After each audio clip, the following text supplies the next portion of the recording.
В республике стартовала акция «Добрая подписка». В ее рамках каждый желающий может оформить заказ на республиканские и районные газеты и журналы или подарить ее родным и близким, иным гражданам, а также социально значимым учреждениям. Одной из первых к благотворительной идее присоединилась заместитель председателя Общественной палаты Галина Лапшина на торжественной линейке в столичной школе номер 21. Там она вручила подписку на детский журнал «Радуга».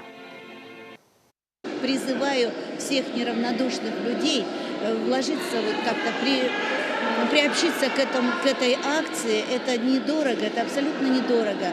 Но сделать такие подписки для, может быть, детских домов, для интернатов, для многодетных семей, для малообеспеченных семей. Я думаю, что это будет очень хорошее и полезное дело.